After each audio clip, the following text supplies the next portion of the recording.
ముందుకు నడిపిస్తున్నటువంటి నా ఆత్మీయ తండ్రికి హృదయపూర్వకమైనటువంటి వందనాలు చెల్లించుకుంటున్నాను. అలాగే మమ్మల్ని ప్రోత్సాహపరుస్తూ, మమ్మల్ని ఎంకరేజ్ చేస్తూ, మమ్మల్ని ముందుకి వీరున్నారు, వీరితో మనకి ఎటువంటి ప్రాబ్లం లేదని నడిపిస్తున్నటువంటి సంఘ బిడ్డలందరికీ కూడా దేవుని పేరట నా హృదయపూర్వకమైనటువంటి వందనాలు. అవకాశం ఇచ్చినటువంటి నా ఆత్మీయ సహోదరుడు డేవిడ్ అని కూడా నా హృదయపూర్వకమైనటువంటి వందనాలు. అయితే ఈ యొక్క సమయమున 10 నిమిషాలు నేను ఎక్కువ పంచుకోనండి, ఎందుకంటే పాస్టర్ గారు నాకు కొట్టేస్తారు, 7 నిమిషాలు ఉంది కాబట్టి కొన్ని మాటలు నేను మీతో పంచుకోవాలని నేను ఆశపడుతున్నాను.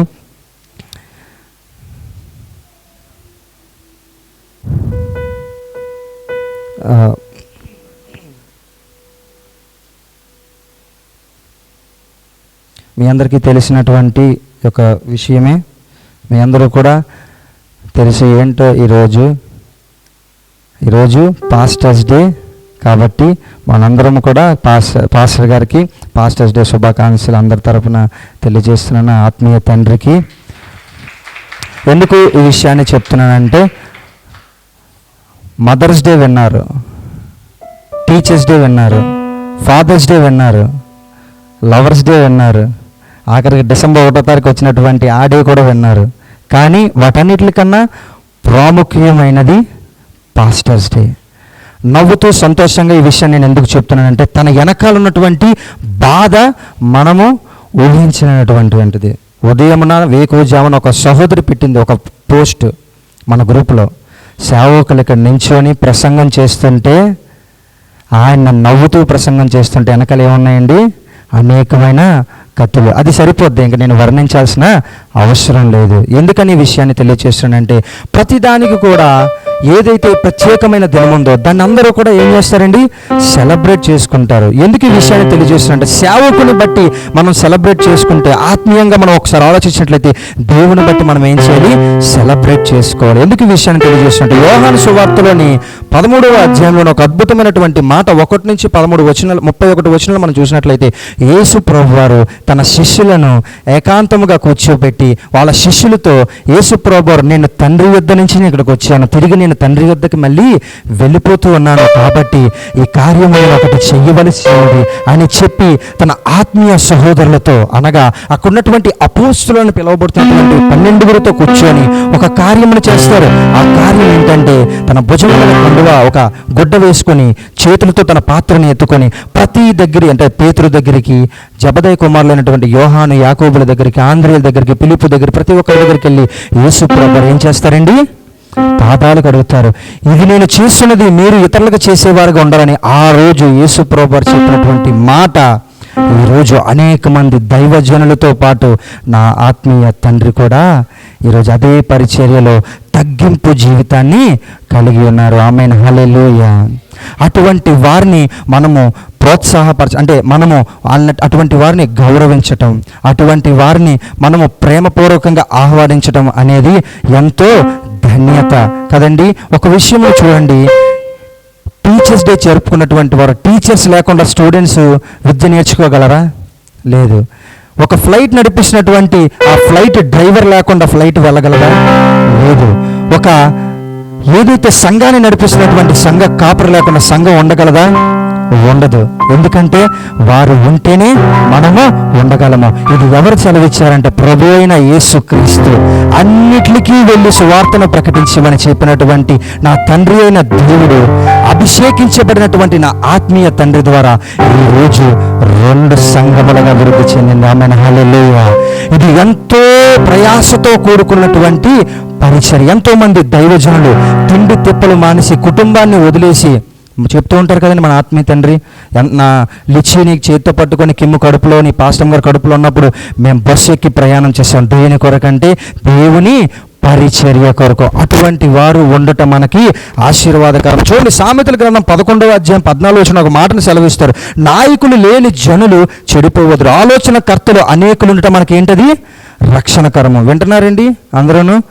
నాయకులు లేని జనులు ఏమైపోతారండి, చెడిపోదురు, చెల్లా చెదిరైపోతారు. ఈరోజు నాయకులు ఉండబట్టే ఒక పక్కన స్త్రీలు, ఇంకో పక్కన పురుషులు నెమ్మది కలిగి మాట్లాడి గౌరవంగా మాట్లాడే స్థితిని వాక్యము ద్వారా మన దైవజనులు మనకి ఏం చేస్తున్నారు, తెలియచేస్తున్నారు. అలాగే ఇంకొక మాటని మనము చూసినట్లయితే హెబ్రీయులు రాసినటువంటి పత్రికలోని ఇంకో గౌరవప్రదమైనటువంటి మాటని సెలవిస్తుంటారు. ఏంటంటే, మీ పైన నాయకులుగా ఉన్నవారు లెక్క అప్పచెప్పవలసిన వారి వలె మీ ఆత్మలను కాయిచున్నారు. వారు దుఃఖముతో ఆ పని చేసిన యెడల మీకు నిష్ప్రయోజనము. గనుక దుఃఖముతో కాక ఆనందముతో చేయనట్లు వారి మాటకు విని వారికి లోబడి ఉండడు. ఆమేన్, హల్లెలూయా.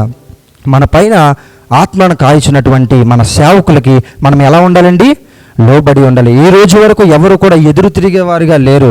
ఉన్నవారు వెళ్ళిపోయి ఉండవచ్చు, కానీ ఎదురు తిరిగినటువంటి యోధ, ఇస్కరియోతు యోధ తన హ్యాంగ్ చేసుకొని చనిపోయిన స్థితికి వెళ్ళిపోయాడు. యేసు ప్రభువుని అమ్మేసినటువంటి యోధ గతి ఈరోజు అనేక మంది దైవజనులు దూషించినటువంటి వారు అనేక మందికి కూడా అటు రీతిగానే పట్టింది. ఎందుకంటే దేవుని మనం నేరుగా చూడలేము, కానీ పరిశుద్ధాత్మతో నడిపిస్తున్నటువంటి వారు దైవజనులు. కాబట్టి ఈ విషయాన్ని మనం జ్ఞాపకం చేసుకోవాలి. అయితే అందరూ ఒక్క వచనం తీయండి. ఆ వచనం ద్వారా ఈ రోజున సేవకుని మనందరము కలిసి ఎలా అంటే గౌరవించవలసిందిగా దేవుని పేట కోరుకుంటాం. మీ అందరికీ తెలిసినటువంటి సుపరిచితమైనటువంటి వాక్యం 1 తిమోతిలో రాసినటువంటి పత్రిక 5వ అధ్యాయం 17వ వచనం. ఎందుకు ఈ మాట చెప్తున్నానంటే, నేను చేయబోతున్నటువంటి కార్యానికి ఆ అర్థం ఉన్నది కాబట్టి.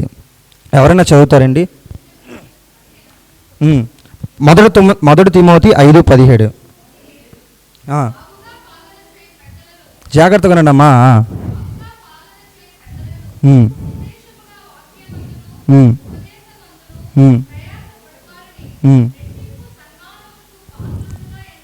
ఆమేన్, హల్లెలూయా. నమ్మిన వాళ్ళు దేవునికి స్తోత్రం చెల్లిద్దాం. హల్లెలూయా. ఎలాంటి వాళ్ళంట? పాలన చేయు పెద్దలను, విశేషముగా వాక్యమందును ఉపదేశమందును ప్రయాసపడినటువంటి వారిని రెట్టింపు సన్మానమునకు. ఒత్తిగా నేను చేయట్లేదండి, పేరు కొరకు సేవకులను ఎత్తాలని నేను చేయట్లేదు. ఇటువంటి దైవజనులు ఉండడం వల్ల మనకేంటిది? ఆశీర్వాదం. ఎందుకు ఈ విషయాన్ని చెప్తున్నానంటే, వేకువజామున ఎవ్వరూ లేచి మన పనులు మనం చేసిన వాళ్ళు ఎవరిని నేను చూడలేదు. వేకువజామున తన సొంత పని చేసినటువంటి వారు నేను చూశానేమో, కానీ ఇతరుల కొరకు పని చేసినటువంటి వారు ఒక్క దైవజనులు మాత్రమే. ఎందుకంటే అనేక సంఘముల్లోని ప్రతి ఒక్కరు ఒక్కొక్క ప్రయాసతోని సంఘాన్ని స్థాపించి ఎన్నో నిందలను మోసుకుంటూ వెనకన కత్తిపోట్లు ఉన్న ఎదురు తిరిగి నవ్వుతూ ఉన్నటువంటి దైవజనులని మన దైవజనులు కూడా ఒకరు. ఆమేన్, హల్లెలూయా.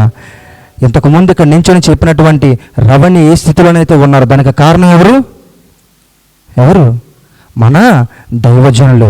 ఇటు నించొని మాట్లాడుతున్నామంటే మనల్ని నడిపిస్తున్నారు. కాబట్టి బయట ఉన్నటువంటి వారు ఇక్కడ వచ్చి మాట్లాడమంటే మాట్లాడగలరండి? ఎందుకు? ఆత్మ ద్వారా మనల్ని ఏం చేస్తున్నారు? ప్రతి దినమున ఆహారమును పెట్టి మనల్ని పోషిస్తున్నారు. కాబట్టి ఇటువంటి వారిని మనము దేవుని యొక్క ప్రేమ ద్వారా, ఆత్మీయమైనటువంటి జీవితం ద్వారా, పెద్దలైనటువంటి నయోమి గారు, కుమారి గారు, తర్వాత శాంతమ్మ గారు, తర్వాత సిప్పోరా గారు, అలాగే సుజాత గారు, మీరందరూ వచ్చినట్లయితే దైవజనురాలని కూడా అందరూ లేచినట్లయితే ఇద్దరిని కూడా. ఎందుకంటే తండ్రి తల్లి ఇద్దరు సంఘానికి ప్రాముఖ్యము. 2 చేతులు ఉంటేనే ఏమవుతుందండి? నిలవబడుతుంది ఏదైనా సరే. 2 కాళ్ళు ఉంటేనే నడవగలం. కాబట్టి ఈ విషయాన్ని జ్ఞాపకం చేసుకోండి. ఇద్దరిని కూడా ప్రేమపూర్వకంగా మనం ఆహ్వానిద్దాం. పెద్దల చేత వాళ్ళిద్దరిని ఒక సన్మానం సత్కరిద్దాం. దయచేసి